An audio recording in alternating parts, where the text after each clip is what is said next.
నమస్తే. ఇవాళ రాష్ట్రంలో నిరుద్యోగులంతా కూడా వారి ముట్టడి కావచ్చు, లేకపోతే వారి ధర్నా కావచ్చు, రాష్ట్ర వ్యాప్తంగా ఒక చర్చనీయాంశంగా మారింది.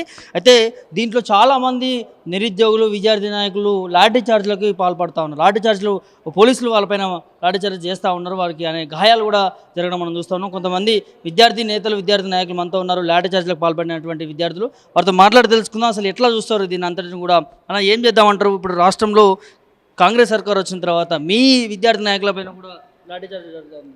ఏ విద్యార్థి నిరుద్యోగులను ఆధారం చేసుకొని అధికారంలోకి వచ్చినటువంటి రేవంత్ రెడ్డి ఈరోజు అదే విద్యార్థి నిరుద్యోగులకు ద్రోహం చేస్తూ ఉన్నది. అధికారంలోకి వచ్చినటువంటి 6 నెలలకే ఆయనకు అధికార మదం అనేటువంటిది నెత్తికెక్కింది. వేలాది మంది విద్యార్థి నిరుద్యోగులు ఈరోజు నిరుద్యోగులతో అన్ని పోలీస్ స్టేషన్లు కిటకిటలాడుతూ ఉన్నాయి.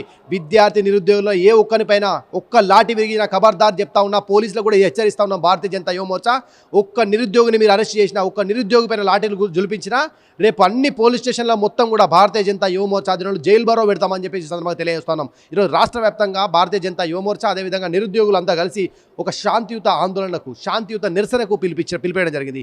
ఇంత సిగ్గుందా నీకు? అరే, ఇన్ని లక్షలాది మంది విద్యార్థులు రోడ్ల మీదకి వస్తారు కదా, వాళ్ళ డిమాండ్స్ నిజమైనవి కదా అని చెప్పేసి కదా నువ్వు పనిచేసింది. ప్రజలకు అనుకూలంగా, ప్రజల అభిష్టానికి అనుకూలంగా ప్రభుత్వం రన్ కావాలి తప్ప నువ్వు పైన కూర్చొని పెత్తందారి వ్యవస్థ లెక్క నువ్వు నడిపిస్తాంటే కాదు అని చెప్తున్న గుంపు మేస్త్రి నిన్న లాఠీచార్జ్ చేసినావు. ఈ చేతులు వాపొచ్చినాయి, ఈయన మెడల మీద కొట్టినావు. ఇట్లా వందలాది మంది విద్యార్థులను గాయపరిచిన ప్రతి విద్యార్థి నెత్తురు ఒకటే అడుగుతుంది, విద్యార్థి నిరుద్యోగులకు సమాధానం చెప్పాలి. నువ్వు ఈరోజు చెప్తా ఉన్నా, నువ్వు ప్రగతి భవన్లో కూర్చుంటా, ప్రజాభవన్ అని చెప్తా అని చెప్పేసి డ్రామాలు పేర్లు మార్చడం తప్ప మా బతుకులు మార్చలే రేవంత్ రెడ్డి. నువ్వు ఒక సన్నాసిలా వ్యవహరిస్తూ ఉన్నావు. ఈ రాష్ట్రం మొత్తంలో పోలీసులను ప్రహరించి మెట్రో స్టేషన్లలో, రైల్వే స్టేషన్లలో, బస్ స్టాండ్లలో, సినిమా థియేటర్లలో, అరే ఎక్కడ పడితే అక్కడ ఎక్కడ లేదు చెప్పి పోలీసులు ప్రతి ఒక్కరిని, మా ప్రైవసీ కదా, నువ్వు ఫోన్ ఓపెన్ చేసి వాట్సాప్ చెక్ చేసి వీడు ఎవరితో మాట్లాడిండు, ఏం చేసినాడు, ఎట్లా చెక్ చేస్తావు? నువ్వు ఫోన్లు ఎట్లా ట్యాప్ చేస్తావు? నువ్వు ఫోన్ ట్యాప్ చేసిండు గత ప్రభుత్వం అంటగా, నువ్వు చేసింది ఫోన్ ట్యాపింగ్ కాదా? నువ్వు నిరుద్యోగులు ఎక్కడన్నాడు, వీడు ఏం చేస్తున్నాడు, ఎవరితో మాట్లాడుతున్నావు? ఒక అమ్మాయి మెసేజ్ పెడితే, అన్న మమ్మల్ని ఇక్కడ ఇబ్బంది పెడుతున్నారని చెప్పేసి ఏదో గ్రూప్లో మెసేజ్ పెడితే, ఆ గ్రూప్లో మెసేజ్ అర్ధరాత్రాలు ఇంటికి అమ్మాయిని అరెస్ట్ చేస్తావు. సిగ్గుందా నీకు? భయభ్రాంతులకు గురి చేస్తావా నువ్వు? నీ పోలీస్ యంత్రాంగాన్ని, నీ అధికార మదాన్ని టీఆర్ఎస్ పార్టీ నుంచి ఎమ్మెల్యేలు కొనుక్కొని నువ్వు గర్వంగా విగిపోతున్నావు. నీ గర్వాన్ని, నీ గౌరవాన్ని తీసి రోడ్డు బండ మీద వేయకపోతే మా పేరు భారతీయ జనతా యువమోర్చా కార్యకర్తలమే కానీ ఈ సందర్భంగా తెలియజేస్తా ఉన్నామన్నా. ఎట్లా చూద్దాం ఇవాళ ఈ టీఎస్పీఎస్సీ కావచ్చు, వివిధ మీరు అన్నట్టు మెట్రో స్టేషన్లు కావచ్చు, ఎక్కడ చూసినా కూడా పోలీసు యంత్రాంగం కూడా కట్టుదిట్టమైన చర్యలు తీసుకుంటా ఉంది. మీలాంటి విద్యార్థి నాయకులపైన లాంటి చార్జీలు చేస్తూ ఉంది. ఎట్లా అడవచ్చు? హోంశాఖ కూడా మన ముఖ్యమంత్రి గారి దగ్గర ఉంది. డెఫినెట్ అన్న, రాష్ట్రంలో హోంశాఖ ఆయన చేతుల్లో ఉంది, విద్యాశాఖ ఆయన చేతుల్లో ఉంది. 2 శాఖలు నీ చేతిలో ఉన్నాయి. ఒక శాఖను వినియోగిస్తున్నావు మమ్మల్ని అణచడానికి, ఇంకో శాఖను వినియోగించే రేవంత్ రెడ్డి గారు మా బతుకులు మార్చడం కోసం అని చెప్పేసి మేము అడుగుతా ఉన్నాం రేవంత్ రెడ్డిని. ఎందుకంటే అన్న, నీకు తెలుసు, నువ్వు చూసినావు కదా, అనేక మంది విద్యార్థుల యొక్క కష్టం కారణంగానే నేను ఎక్కినా మా కాంగ్రెస్ ఉన్నటువంటి గాడిదలు, సన్నాసులు, దిమాగులు ఎన్నోళ్ళు, దేడు దిమాగాళ్ళంతా ఎమ్మెల్యే అయ్యారు అంటే కారణం విద్యార్థి నిరుద్యోగులు మాత్రమే. వీళ్ళు పోరాటం చేసి, వీళ్ళు క్యాంపెయిన్ చేసి, వీళ్ళు ప్రభుత్వం పైన వ్యతిరేకత తీసుకొస్తేనే నువ్వు అధికారంలో కూర్చున్నావు. లేకపోతే నీ ఎమ్మెల్యేలు, ఈరోజు గెలిచినటువంటి ఎంపీలు ఉన్నారు కదా, వీళ్ళంతా అసమర్థులు. ఒక్కనికి క్యాపబిలిటీ లేదు 100 ఓట్లు తెచ్చుకోవడానికి. నిరుద్యోగులు తెస్తే వాళ్ళు వేసిన ఓట్లతో అధికారంకి ఎక్కి నువ్వు మదంతో వీగుతున్నావు. నీ మదాన్ని అనుస్తాం బిడ్డ అని చెప్పేసి సందర్భంగా భారతీయ జనతా యువమోర్చా నీకు హెచ్చరిస్తూ ఉంది. రాష్ట్ర వ్యాప్తంగా ఎక్కడ అరెస్ట్ చేసినా, ఏ కార్యకర్తను అరెస్ట్ చేసినా నువ్వు ప్రవర్తించే తీరు చాలా చాలా బాధాకరంగా ఉంది. ఇట్లా గిల్లడాలు, వాడిని ఒత్తడాలు, లాఠీతోని మోకాళ్ళ మీద కొట్టడాలు, ఇంత దారుణం అంటే హింసిస్తుర్రు. పోలీసులంతా హింసిస్తున్నారు. పోలీస్ శాఖను చూసి బయట పబ్లిక్ అంతా కూడా చీదరించుకునే పరిస్థితి. మళ్ళా దాపరించకండి. మీరు రక్షకులు, మీరు భక్షకులు కాదని నిరూపించుకోవాలంటే డీజీపీ గారు దయచేసి ఏ ఒక్క విద్యార్థి, ఏ ఒక్క నిరుద్యోగి మీద మీరు లాఠీ జులిపించకండి. ఓకే, ప్రజాస్వామ్యబద్ధంగా మేము వస్తున్నాం, శాంతితో నిరసన చేస్తామని చెప్పినాం. నువ్వు టీజీపీఎస్సీ అధికారులతో మాట్లాడు, విద్యాశాఖ అధికారులతో మాట్లాడు, ఎక్కడ సమన్వయ లోపం జరిగింది పెట్టు రివ్యూ. ఎందుకు చేతనైతే నీకు రివ్యూ పెట్టడానికి అని చెప్పేసి రేవంత్ రెడ్డిని అడుగుతా ఉన్నా. అక్కడ ముఖ్యమంత్రి అడిగింది కదా, చంద్రబాబు నాయుడు గారు మేము కలుద్దాం మాట్లాడాలంటే 6 తారీఖు రమ్మను కదా, అట్లా డేటీ నిరుద్యోగులందరికీ కూడా వస్తాం, మీ దగ్గరికి కూర్చుంటాం, మాట్లాడతాం. అరే, నీకు మాట్లాడే చేత కాదు, మమ్మల్ని ఫేస్ చేసే దమ్ము లేదు, ధైర్యం లేదు, ఎందుకు తిరుగుతున్నావు? ఆనాడు ఆయన ఎట్లేస్తే ప్రగతి భవన్ గోడలు వలగొడతాను, దాన్ని ప్రజాభవన్ అంటివి. మేము కూడా ప్రజలంతా అనుకున్నాం, నిజమే కావచ్చు, ప్రజాభవన్ పోతే ఏమైనా సమస్యలు తీరుతాయని.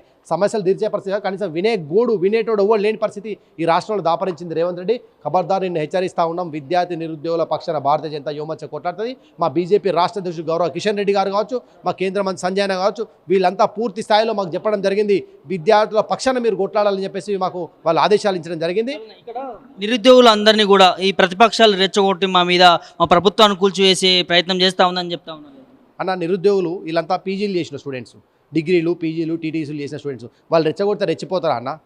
లక్షలాది మంది స్వయంగా ఎక్కడ సంబంధం లేదు, ఏ పార్టీకి సంబంధం లేదు, వాళ్ళే రోడ్ల మీదకి వస్తారు. ఎందుకు రోడ్ల మీదకి వస్తారు వాళ్ళు చెప్పండి? వాళ్ళ కష్టాన్ని చెప్పుకోవాలి కదా, ఎవరికో వినోటు ఉండాలి కదా.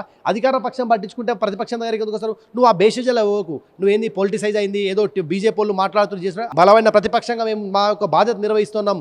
నీకు దమ్ముంటే నువ్వు పిలుచుకొని మాట్లాడు, నిరుద్యోగులు డిమాండ్స్ ఫుల్ఫిల్ చేయి, నీకే వస్తుంది క్రెడిట్. మేము చెప్తాం, నువ్వు మా విద్యార్థి నిరుద్యోగుల యొక్క డిమాండ్స్ ఏమైనా ఫుల్ఫిల్ చేయి, నీకు పాలాభిషేకం చేయమని చెప్పేసి నేను నిరుద్యోగులు చెప్తా.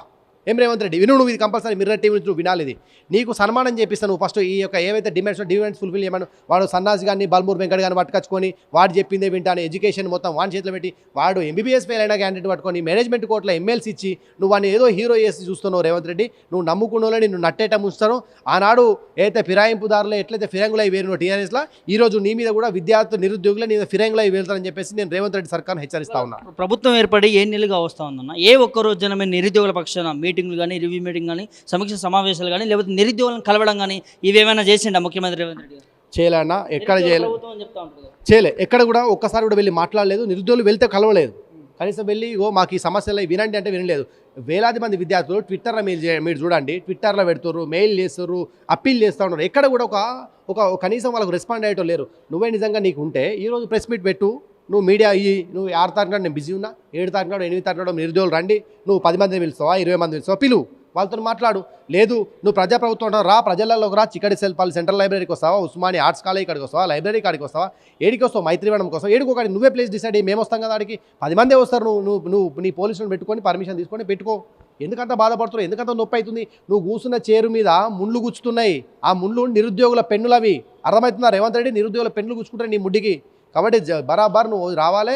విద్యార్థి నిరుద్యోగుల పక్షాలు బేషరతుగా క్షమాపణ చెప్పి ఇప్పుడు అరెస్ట్ అయిన విద్యార్థులంతా కూడా అరెస్ట్ చేసి విడుదల చేసి మా డిమాండ్స్ ఫుల్ఫిల్ చేయాలని చెప్పేసి నేను మిమ్మల్ని విజ్ఞప్తి చేస్తున్నాను.